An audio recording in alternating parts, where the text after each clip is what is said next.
vous serez bien vieille. Ronsard. Introduction. La poésie de la Renaissance est marquée par la création de la Pléiade. Ces derniers, dont Ronsard et Du Bellay, veulent mettre en avant la langue française tout en l'enrichissant de néologismes issus du latin et du grec.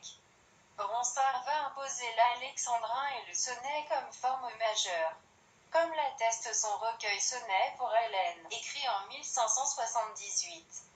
Son œuvre développe des thèmes majeurs de la poésie élégiaque comme la nature, la mort, l'amour pour une femme et la fuite du temps. On retrouve ces topos dans son poème « Quand vous serez bien vieille » qui s'adresse à Hélène de Surgères, dans lequel il essaye de persuader cette femme qu'il aime de répondre favorablement à ses avances.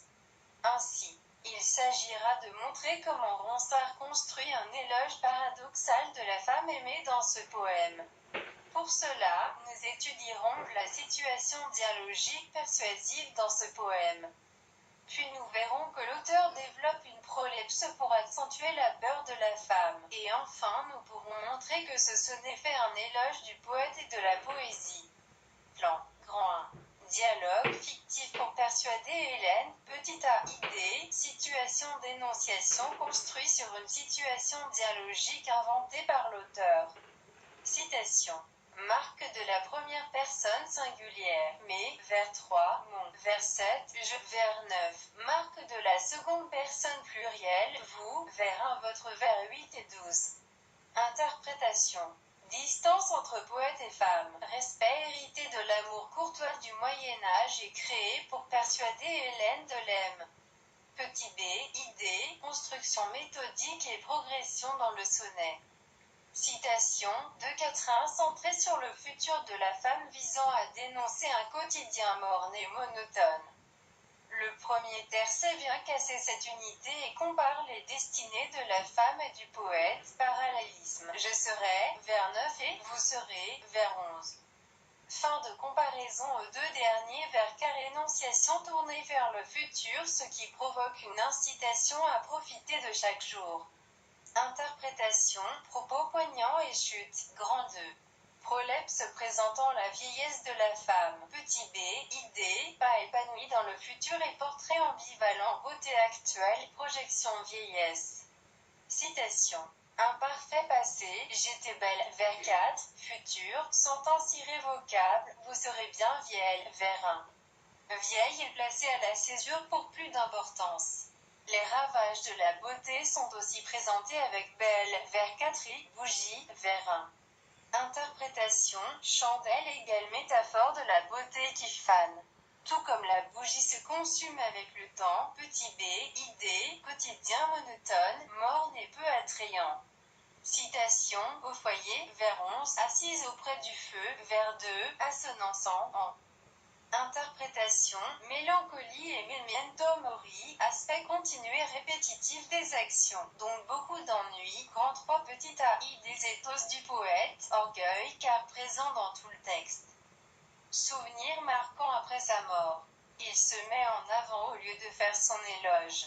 Citation, Ronsard me célébrait, vers 4 et qui au bruit de mon nom me s'aille réveillant, vers 7 et fantôme, vers 9.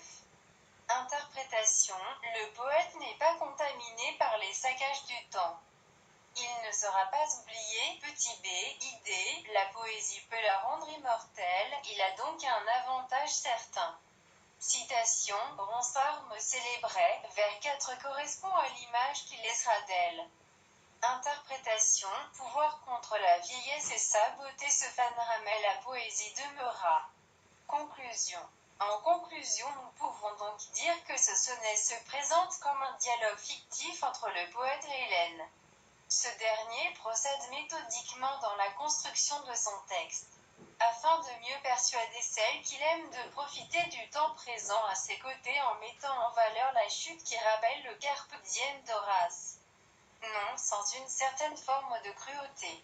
L'auteur présente le futur de la femme en la dégradant, en montrant sa vieillesse et sa vie monotone ainsi qu'en lui assurant des regrets et de la nostalgie.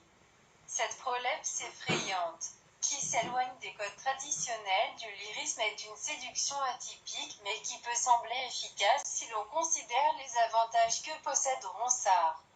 Ce poète prend soin de monter, non sans une forme de vanité, sa supériorité mais surtout expose son atout majeur, il peut fixer le ton et souvenir grâce à ses textes. Cette déclaration d'amour, qui peut sembler brillante, peur de l'avenir et car le poète se valorise au détriment de sa bien-aimée, prend en fait tout son sens quand on comprend que ce texte est avant tout une éloge de la poésie et de la force des mots qui résistent au temps. D'autres poètes ont choisi d'évoquer des thématiques comme la mort et la vieillesse pour déclarer leur amour à une femme afin de l'enjoindre à profiter de la vie, comme par exemple Baudelaire dans son sonnet Remords posthume.